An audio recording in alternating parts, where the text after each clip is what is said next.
Hi everyone, I'm back. I have a updated sponsor list. Here you go. This is January 2018 and this is the updated sponsor list.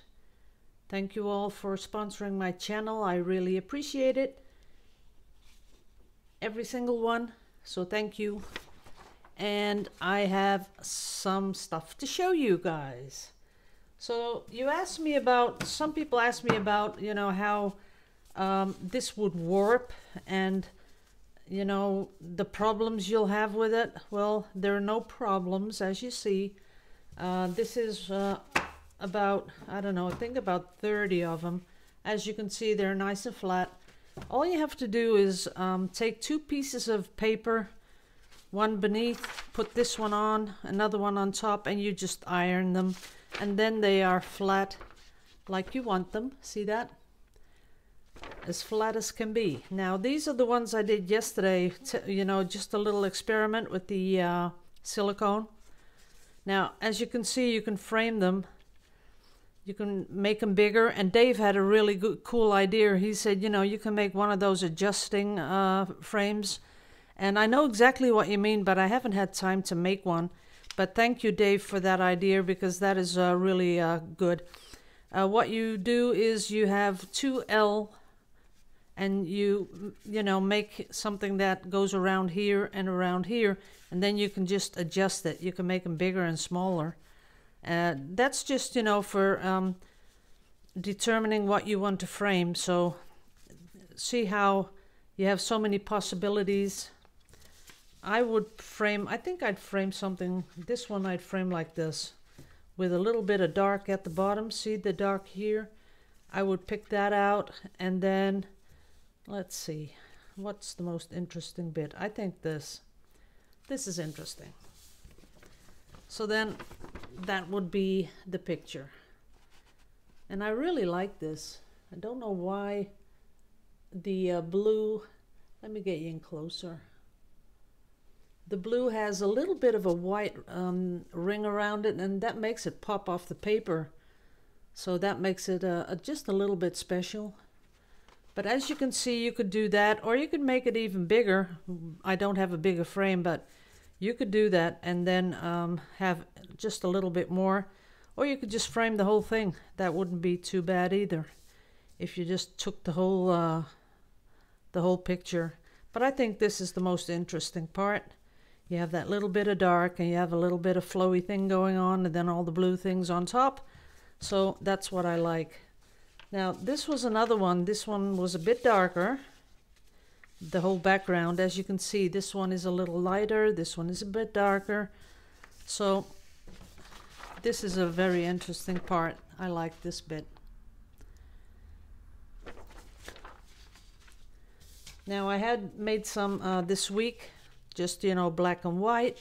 And as you can see, awesome. Just love it. Effortless. It's really easy to do. And if you frame it, it gives the professional look. And I really like what this stuff does. And it doesn't really matter how you frame it. You just look for something that you really like, and then you cut it out. Now this is the really wispy part. See, like this, it's, well, maybe not that interesting, but if you take out just one piece of it, all of a sudden, it's interesting. This was one where I just cleaned out the the tray, but even if you were to frame this, it would look cool. See that? I'd do the blue at the bottom though. Let's see, like that. And of course you will have to, well, you don't have to, but if you want to, sell them, I would spray them with some sort of a varnish. You have special varnishes for that. This one I'd frame really big because I like the whole, that whole pattern going on. And I'm going to try to recreate this one in a bit. I'm just showing you, what I had left. So like this, it's not that interesting, but as soon as you frame it, then it starts to get interesting. See that? This one too, I showed you that one this week. See how beautiful that is? I love it. It's not really rocket science, and you're not really totally in control with what you get, but when you get something, it's kind of nice. There's another one. And of course you have to see this one up close because there are a lot of little lines in it. See that? Yeah.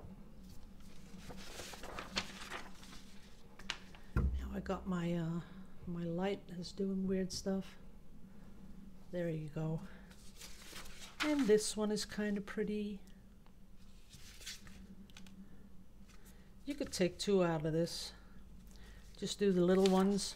I have ordered a lot of these things, but you know, just the size that fits into a frame. Even that is interesting. And here's the colored one. And you could get out anything you like. And here you have a sort of a ring pour, which is kind of cute. Here we have some white blobs. But you gotta be honest, you know, if you see it like this, you're thinking, well, okay. But as soon as you put that frame on it, look at that. That is beautiful. I like that. It's so, this one is not so much, well, even, you know, I'm thinking blah, and then you do this, and I'm thinking, oh, cool. That's how it works.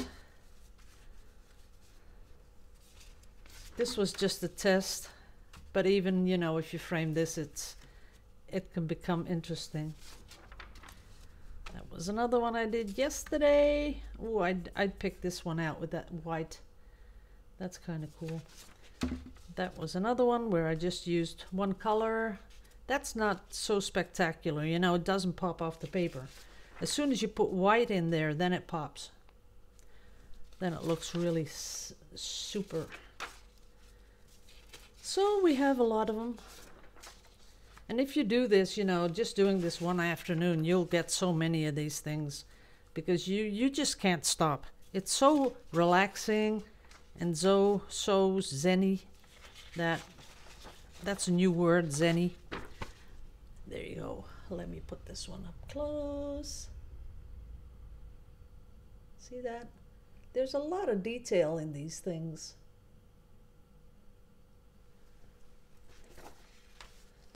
That was it. Oh, and then the other one.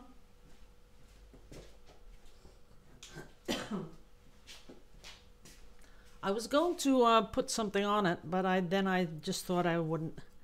What's going on with the color? Let's see. There you go. No, it's because there's glass and I varnished it. You can't really see it that well, but the colors really pop. You're not really seeing how deep this is, but okay, I just framed it like it is, and I really like it. But you can't really see the colors that well, but I like it, so that's it. Now I'm going to stop the video. I'm gonna stick them together later, or maybe just, you know, post them separately. I'm not sure yet. Well, maybe separately, that's better. But I'm gonna get my tray, gonna make the size, and then I'm going to try to do the ones in blue, this one, but then with pink, because yes, like I said yesterday, it reminds me of a tree with blossom. If you know what I mean, the dark bits are the branches, and then the blue is the blossom. And I'm gonna try this with two colors pink, really light pink, a little bit darker pink, and see what that's going to give me. I'm hoping to achieve something that looks like this. Maybe a little bit more veins. That might be just a little bit better. And that's what I'm going to do. And then I'm going to clean up. And then I'm going to test that pouring medium that I... oh, why is it going all berserk on me here? There you go. So then I'm going to try that pouring medium again. I just gave it a short... try yesterday. Oh no, not yesterday, this last week.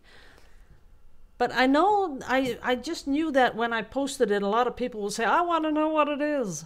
But I can't just tell you what it is, because you saw me use it, and it was totally not doing what we wanted to do. So if then I gave you the name, everyone would think it was shitty stuff, and I haven't given it enough experiments yet. So, you know, the thing is that someone said, but your paint was way too thick. Well, that's the problem with this stuff. I mixed it to the perfect consistency. Do you think I just mix it too thick just to prove a point or something? I don't know. But I mixed it to the right consistency, and within 5 minutes, the whole mix sort of thickened up. And, you know, that's something that you really don't want from a pouring medium. A little bit okay, because, you know, you can always add a little bit of water, but within like 5 to 10 minutes, having everything thicken up, you know, then it's not controllable, and we don't want that. We want something that, you know, you got to mix it, maybe mix it a little thinner if you know it's going to thicken up, just a little bit thinner, and then when you're ready to pour, it's okay. But the other thing that I found out was when it spread, the paint spread, and you came in with the torch, it didn't do anything. So, you know, it didn't give you those nice, beautiful cells. It gave you cells when you poured it out. Then, whoop, there came cells. And I think that's, you know, what these companies that make pouring medium, what they should know is that when you have your mixture, you want the silicone to be trapped somewhere underneath all those layers of paint. Then when you come in with your torch, you want that silicone to rise to the surface and give you those beautiful cells. And even better is when it rises to the surface, that it spreads. That's what we really want. So I'll give it another try, and you'll be the witness. And I'm going to really try and do something. Maybe I'll mix it with Floetrol to make it, you know, just that little bit more, that it rolls a little better. I'll try that. Okay, guys, I'm going to clean everything up and make my size in the tray, and I'll be right back. Love you all to pieces.